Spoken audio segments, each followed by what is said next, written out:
नाजरीन,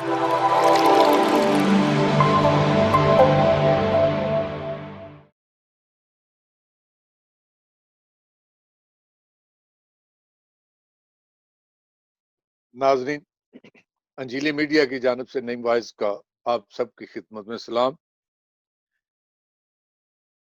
मेरे आज के मेहमान है डॉक्टर अख्तर अंजीली, जो किसी तारीफ के मोहताज नहीं, और हमारा आज का जो मौजू है ये एक बहुत अहम मौजू, मुनफरिद मौजू है। इसका ताल्लुक मेडिकल साइंस से है। और डॉक्टर साहब, वेलकम टू द शो। चंद दिन पहले कराची की 13 साल नाबालग बच्ची आरजू राजा के केस में आप एक चैनल पे आपने एक टर्म इस्तेमाल की थी, स्टॉकहोम सिंड्रोम। तो क्या आप बताना पसंद फरमाएंगे कि स्टॉकहोम सिंड्रोम है क्या, जबकि स्टॉकहोम तो स्वीडन का दारुल हुकूमत है। और मुख्तसरन ये भी बताइए सिंड्रोम एक्चुअली क्या है, अगर इसको हम उर्दू में इस्तेमाल करें तो क्या कहेंगे इसको? जी डॉक्टर साहब। Thank you very much. सबसे पहले तो मैं आपके आखिरी सवाल का जवाब दे देता हूँ।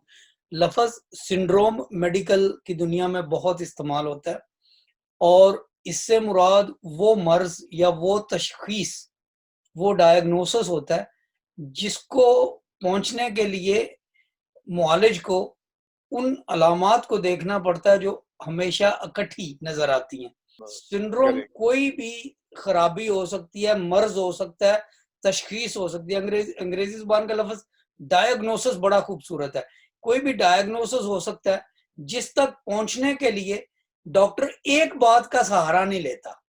ये नहीं कहता कि इसको बुखार है लिहाजा इसको मलेरिया है, इसको खांसी आ रही है इसको टीबी है। नहीं, सिंड्रोम बनाने के लिए 3-4 चीजों का यकजा होना, और ऐसी चीजों का यकजा होना जरूरी होता है जो अमूमन इकट्ठी नजर नहीं आती।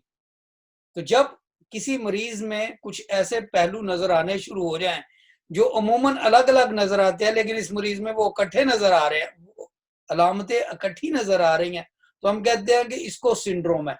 अब वो कौन सी अलामतें हैं वो इस बात का तयन करती हैं कि वो सिंड्रोम कौन सा है। अच्छा, यानी सिंड्रोम जो है ये मुख्तलिफ टाइप का हो सकता है। जी, यानी अलामात का एक मजमुआ होता है। मजमुआ होता है, और वो अलामात जो है वो किसी नॉर्मल बंदे में नहीं होते। ये भी जी यानी बिल्कुल। ये एक नक्स है जो किसी की शख्सियत में जी जब डॉक्टर देखता है तो वो कहता है कि ये इसको फलां सिंड्रोम। जी जी। अच्छा सर, आगे चलते हैं।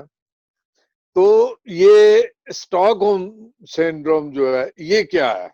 जी, इसकी थोड़ी सी मैं तारीख बता देता हूँ, उससे बात समझने में आसानी हो जाएगी। जी जी। स्टॉकहोम सिंड्रोम, जैसे आपने प्रोग्राम के शुरू में फरमाया, स्टॉकहोम दरअसल स्वीडन के शहर का नाम है। वहां पे एक बैंक है था जिसका नाम था क्रेडिट बैंकेन, स्वीडन का नाम है। और ये वाकया होता है 1973 अगस्त 23 को, जुमेरात का दिन था। बैंक खुला हुआ था और अचानक वहां पर एक मुजरिम बंदूक लेकर वारिद होता है और आते सार उसने एक नारा लगाया, और उसका तर्जमा इंग्लिश में यह है, the party starts no, everybody on floor. कि पार्टी शुरू है, सब फर्श पे लेट जाओ।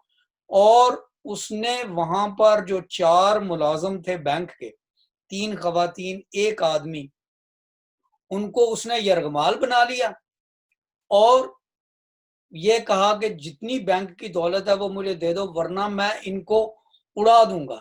यानी उनके जिस्म के साथ बारूदी मवाद बांध के उनको बैंक की जो सबसे ज्यादा महफूज जगह, वॉल्ट जिसे कहते हैं, उसमें डाल दिया और कहा कि अगर तुमने मेरी बातें नहीं मानी तो मैं आग लगाकर तो इन सबको उड़ा दूंगा वॉल्ट के अंदर।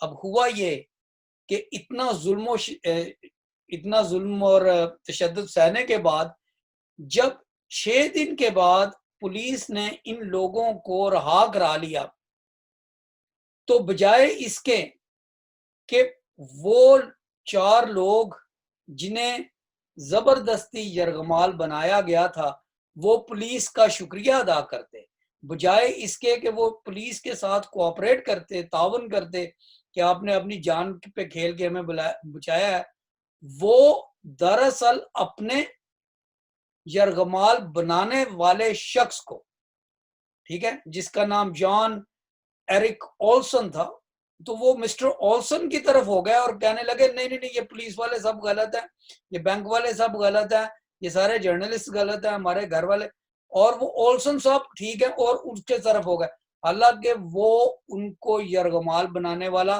जालिम दरिंदा था जिसने उनके जिस्म के साथ यानी बारूद बांध दिया था। यानी वो जो यरगमाली थे उन्होंने कहा कि जी ये जो लुटेरा बैंक लूटने आया था ये दुरुस्त है, और पुलिस वाले जो हैं ये आप लोग गलत हो। बिल्कुल। अब मैं आपके असल सवाल की तरफ आता हूँ, और असल सवाल आपका ये था कि हमें कैसे पता चलता है या वो कौन सी निशानियां हैं जिनसे पता चलता है कि ये शख्स जो है ये स्टॉकहोम सिंड्रोम के मरज में मुब्तला है।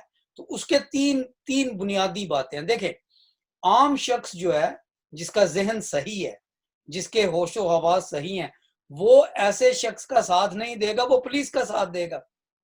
लेकिन स्टॉकहोम सिंड्रोम में मुब्तला शख्स की पहली निशानी ये होती है कि जब उसे रहा किया जाता है या जब उसे रहाई मिलती है तो वो अपने रहा करने वालों की बजाय अपने यरगमाल बनाने वाले या अपने ऊपर जुल्म करने वाले शख्स को डिफेंड करता है।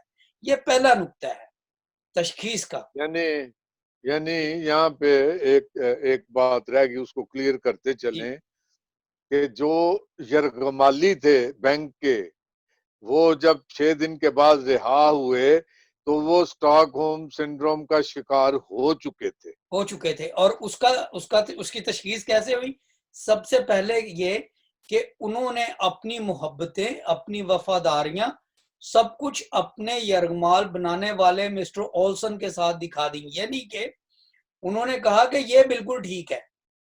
अब दूसरा नुक्ता ये है कि ना सिर्फ उन्होंने मिस्टर ओल्सन से मोहब्बत और वफादारी का इजहार किया, बल्कि पुलिस के साथ, अपने बैंक के अमले के साथ, अपने खानदानों के साथ नफरत का इजहार करना शुरू कर दिया। तो ये दूसरा नुक्ता है। स्टॉकहोम सिंड्रोम में पहली बात ये होती है कि जो मजलूम है वो जालिम की तरफ होता है। दूसरा नुक्ता यह है कि वो अपने चाहने वालों, अपने मुहाफिजों, अपने लोगों, अपने खानदान के खिलाफ बात करता है।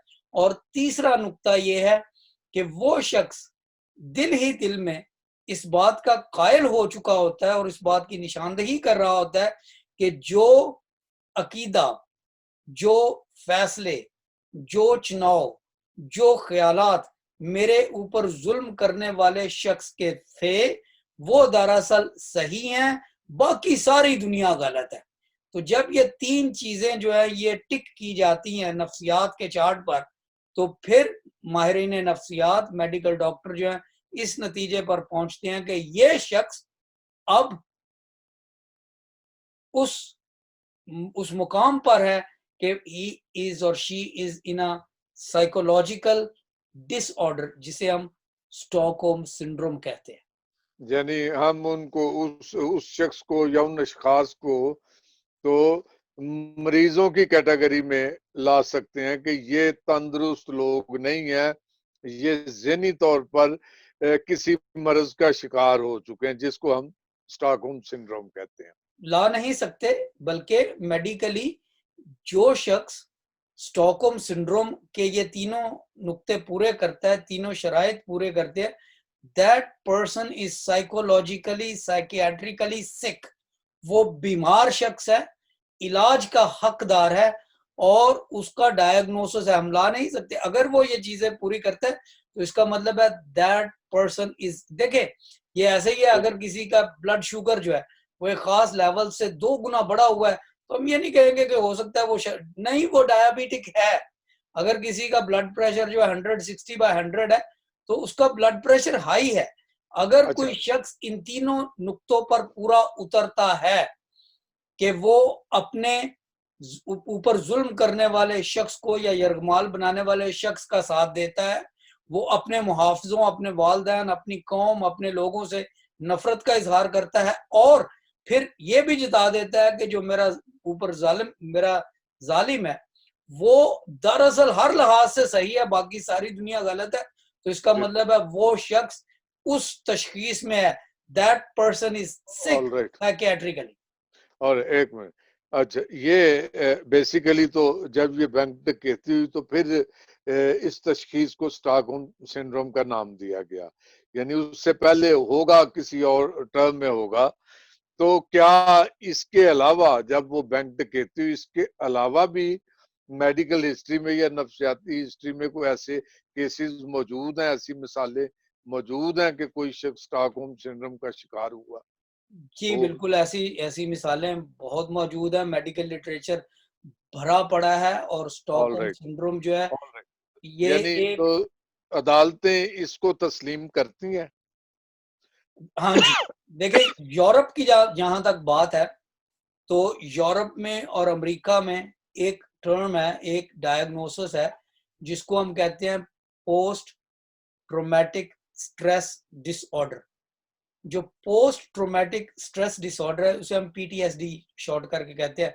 उसका मतलब है कि किसी शख्स के ऊपर कोई ऐसा जुल्म हुआ है, कोई ऐसी वारदात हुई है कि वो उसका दिमाग सही नहीं है। मिसाल के तौर पे जिन लोगों को टेररिस्ट उठा के ले जाते हैं, उन्हें मारते पीटते हैं, वो रात को भी उनको ख्वाब आता है, बैड ड्रीम आती है, नाइटमेयर आता है, वो उठ जाते हैं।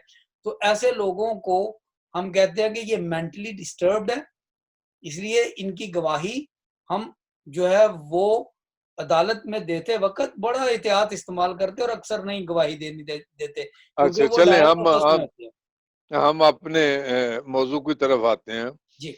अगर तय हो जाए कि कोई शख्स स्टॉकहोम सिंड्रोम का शिकार है, तो क्या ये शख्स, कोई भी शख्स हो, ऐसा शख्स अदालत में पेश होकर गवाही दे सकता है? और क्या उसकी गवाही काबिल कबूल होगी जबकि साबित हो चुका हो कि ये स्टॉकहोम सिंड्रोम का शिकार है? देखिए, असूली तौर पे तो ये गवाही काबिल कबूल नहीं होगी और यही वजह है कि यूरोप में, अमेरिका में, दुनिया में, हर जगह, पाकिस्तान में भी कहा जाता है कि डॉक्टरी सर्टिफिकेट लेके आओ। डॉक्टरी सर्टिफिकेट का मतलब यही होता है कि ये शख्स जिस्मानी तौर पर और ज़हनी तौर पर इस अहल है, ये सलाहियतें रखता है कि ये किसी बात पे फैसला दे सकता है या अपनी बात का इजहार कर सकता है।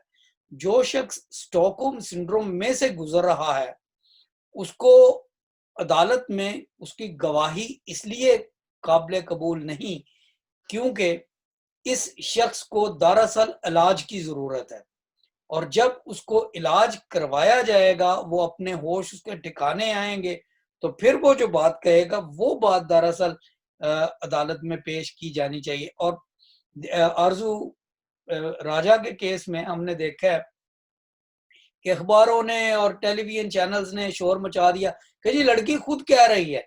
लड़की खुद कह रही है का मतलब यहाँ पर बिल्कुल एक तमस्कर से भी बदतर है। मैं आपको एक छोटी-सी और मिसाल देता हूँ। एक गैस है उसको कहते हैं नाइट्रस ऑक्साइड, लाफिंग गैस। उसकी अगर एक ख़ास डोज़ किसी शख्स को दे दी जाए तो वो हँसना शुरू कर देता है क्योंकि ज़हन के अंदर जो लाफिंग सेंटर्स हैं, मैं बड़ी नॉन मेडिकल सी बात कर रहा हूँ, नॉन टेक्निकल ज़ुबान इस्तेमाल कर रहा हूँ, तो उसको हँसी आएगी। अगर उसका बाप भी मरा हो तो उसको वो डोज़ दे दें आप, तो वो उसको हँसी आना शुरू हो जाएगी। क्योंकि अब ये उसकी गवाही नहीं, वो अपने बाप की मौत पे खुश है। वो एक केमिकल के ज़ेरे असर है जो उसके गवाह को मफलूज करके उसको हंसने पर मजबूर कर रहा है। नफ्सियाती तौर पर जब हम स्टॉकहोम सिंड्रोम का जिक्र करते हैं तो इसका मतलब है कि ये शख्स नफ्सियाती तौर पर बिल्कुल उखड़ गया हुआ है और वो उस मर्ज के नीचे है जिसकी वजह से ये बात कर। जी। और इसमें आप ये भी मैं इजाफा करता चलूं कि ये कैसे कैसे साबित होता है कि फलां बंदा जो है ये स्टॉकहोम सिंड्रोम का शिकार है, या इसका कोई टेस्ट है बाकायदा मेडिकल? अगर टेस्ट नहीं है तो फिर कैसे आप तय करेंगे? अगर आपके पास कोई पेशेंट आता है तो किस तरह आप उसको डिसाइड करेंगे? देखें जी, मैं आपके इस सवाल का जवाब भी देता हूँ, और पहले मैं ये बताता हूँ कि ये स्टॉकहोम सिंड्रोम में मुब्तला कैसे किया जाता है किसी को।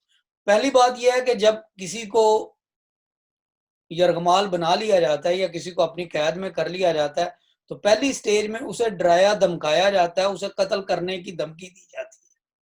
कहा जाता है कि देखो तुम्हें यहाँ से कोई नहीं बचा सकता, मैं तुम्हें कत्ल कर दूंगा। ऐसी हालत में किसी मुर्गी को, किसी बकरी को, किसी और जानवर को उसके सामने कत्ल किया जाता है, ताकि वो बात उस शख्स के ज़हन में बैठ जाए कि ये शख्स वाकई ये करने के काबिल है। उसके बाद मैं बड़ी तेजी से बात कर रहा हूँ अब, ताकि वक्त के अंदर बात रहे। दूसरी बात यह है कि जब वो शख्स खौफ से बिल्कुल मरने के करीब होता है, तो उस वक्त फिर वो शख्स आके उसके सर पे हाथ फेरेगा, फिर उसको पानी देगा, रोटी देगा, उसको जो भी जरूरियात देगा, कहे देखो मैं कर सकता हूँ लेकिन मैं करूंगा नहीं। मैं इतना बुरा नहीं हूँ जितना तुम मुझे समझ रही हो, मैं इतना जालिम नहीं हूँ जितना मैं हो सकता हूँ, मेरे अंदर भी एक इंसान है, मैं तुम्हें बिल्कुल प्यार करूंगा। और जब वो थ्रेट के बाद काइंडनेस, और काइंडनेस के बाद फिर जो तीसरा लेवल है, ये बड़ा इंपॉर्टेंट है।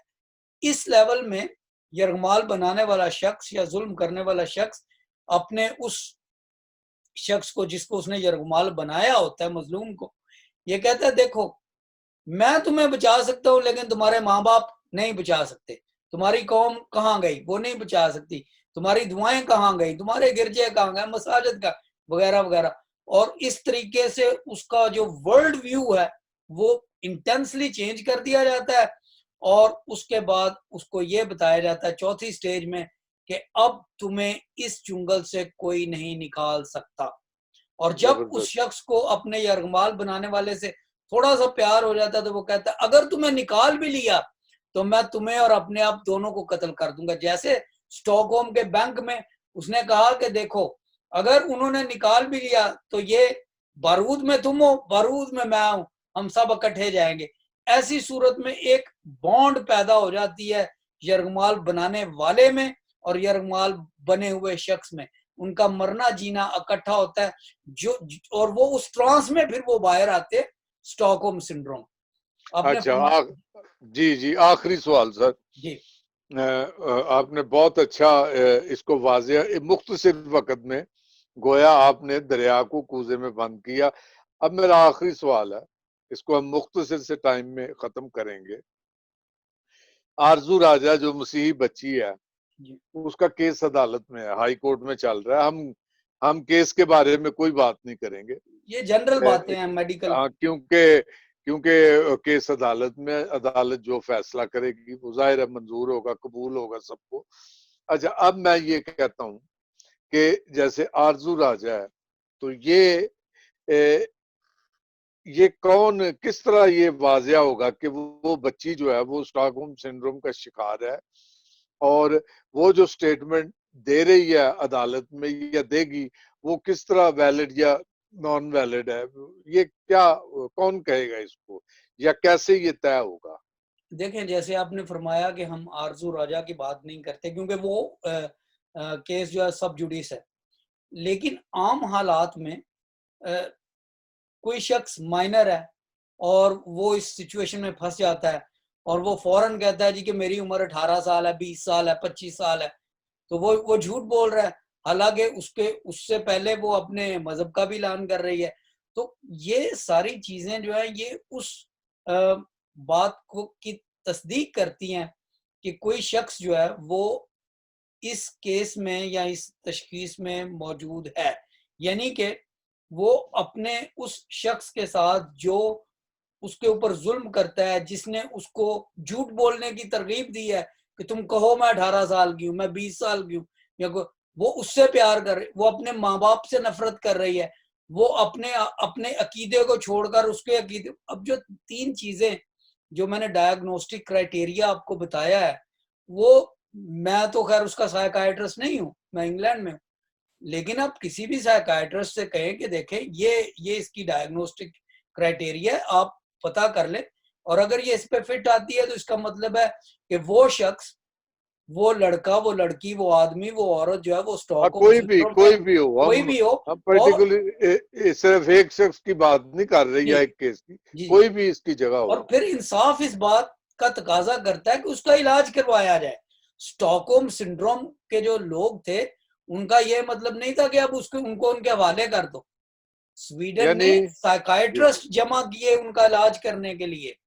जी जी जी, यानी एक शख्स, जो कोई भी शख्स, कोई बच्ची बच्चा इस किस्म की सिचुएशन का शिकार होता है तो गोया ये और तय हो जाता है कि स्टॉकहोम सिंड्रोम, तो इसका मतलब ये है कि वो शख्स अपने काबज या अपने ऊपर जुल्म करने वाले के कब्जे में, उसका ज़हन उसके कब्जे में है, बिल्कुल वो बिल्कुल, उसकी और वो ट्रांस में है। हाँ, जब काबिले तक इलाज है, जी, काबिले और इलाज है। उसका इलाज होना चाहिए। जी, तो बजाय इसके कि शोर मचा देंगे जी ड्रॉपसिन हो गया, उसने कह दिया है, फलां ने कह दिया, ये कह दिया, वो कह दिया। देखें, जब हम कहते हैं कि कोई शख्स डॉक्टरी मुआयना करवा के लाओ, बिल्कुल वैसे ही जैसे कोई शख्स अगर शराब के असर के अंदर है या ड्रग्स के असर में है या किसी और केमिकल के असर में है, या तो उसकी, सदमे में है या या सदमे इस में, तरह के, हम उसकी गवाही को उस तरह से नहीं लेते जैसे यानी एक होशो हवास के। जी यानी जब तक वो शख्स नॉर्मल ना हो जाए, बिल्कुल। और वो नॉर्मल कब होगा, ये डॉक्टर या माहिर नफ्सियात तय करेगा कि ये नॉर्मल है या नहीं है। एक ये डॉक्टर साहब, एक मिनट है हमारे पास, जी इसमें आप इसको कैसे करेंगे सारे मामले को? जी, सारे मामले को मैं चंद अल्फाज में इसी तरह से बयान करूंगा कि दुनिया जो है आजकल हर चीज में इंसानियत को सामने रख रही है। किसी जमाने में हम लोग अंगूठे देखकर तो फैसला किया करते थे कि आया ये वो शख्स है जिसने जुर्म किया या नहीं किया। हम फिंगरप्रिंट्स पे जाया करते थे, हाथ के निशानों पर, उंगलियों के निशानों पर। आजकल हम उसका नहीं करते। आजकल हम डीएनए टेस्टिंग करते हैं क्योंकि हमारे पास टेक्नोलॉजी मौजूद है। इसी तरह से लोगों की बातों पे जाने का नहीं है कि मरीज क्या कह रहा है, वो मरीजा है या वो मरीज है, वो क्या कह रहा है, नहीं, उसकी हालत को देखो। जो जदीद साइकियाट्रिकल क्राइटेरियाज है, जो मौजूदा नफ्सियाती डोमेन्स बनी हुई हैं, आप उनमें देखेंगे ये शख्स जो बोल रहा है, आया ये नशे की हालत में बोल रहा है, आया ये शराब के नशे में है, ये ड्रग्स के नशे में है, ये सदमे की हालत में है, ये स्टॉकहोम सिंड्रोम में है, ये पोस्ट ट्रॉमेटिक स्ट्रेस डिसऑर्डर में है, वो मरीज है। पहले उसको उस हालत से निकाले और फिर उससे गवाहियां लेने का फैसला करे, वरना ये डुगडुगियां बजाने वाले तो हर जगह पे होते हैं कि जी वो देखो वो खुद कह रही है। खुद कहने की पहले तो बात यह है कि चलो आरजू बेटे की बात कर लेते, जो बात हो गई है मैं उसकी अब बात करने लगा हूं। पहले ये बात साबित हो गई है कि शी इज अंडर एज, ठीक है, वो 13-14 साल की है, तो इसका मतलब ये हुआ कि जो उसने वो 18 का कहा वो झूठ बोला है। अब अगर वो झूठ है तो बाकी सब कुछ जो है वो सच कैसे है? और खास ठीक है। तौर पे जब ये सारा केस जो है ये इस पे भी उतर रहा है और ये अदालतें फैसला करें, हमें कबूल है। मैं ये डिस्कशन आपके साथ एक मेडिकल पर्सन होने के लिहाज से कर रहा हूं कि ये चीजें सारी हमें मद्देनजर रखनी पड़ती हैं, रखनी चाहिए, वरना दुनिया में हमारा मजाक उड़ाया जाएगा। जी जी, डॉक्टर साहब, बहुत बहुत शुक्रिया। आपने बहुत ही कीमती बातें और बहुत अच्छी बातें हमारे नाजरीन के लिए, उनके इल्म के लिए मैं बताएंगे। और नाजरीन, ये एक जनरल नॉलेज आप इसे समझें कि एक ऐसी बात जो आम तौर पे जिसके बारे में बहुत कम लोग जानते हैं, तो इस पे हमने गुफ्तगू की कि ये इस तरह भी दुनिया में होता है और ये भी एक बीमारी है। किसी के कब्जे में अगर कोई शख्स रहे और 5-6 दिन, तो उन दिनों में उसका ज़हन जो है चेंज हो जाता है, तब्दील हो जाता है, और वो अपने काबज की फेवर में बात करने लगता है, और ये तयशुदा, और दुनिया इसको तस्लीम करती है। नाजरीन, आपका बहुत बहुत शुक्रिया। आपने हमारा प्रोग्राम देखा। अंजीली मीडिया को पसंद कीजिए, कमेंट्स कीजिए और सब्सक्राइब कीजिए। आइंदा फिर किसी प्रोग्राम के हवाले से आपकी खिदमत में फिर पेश होंगे। खुदा हाफिज।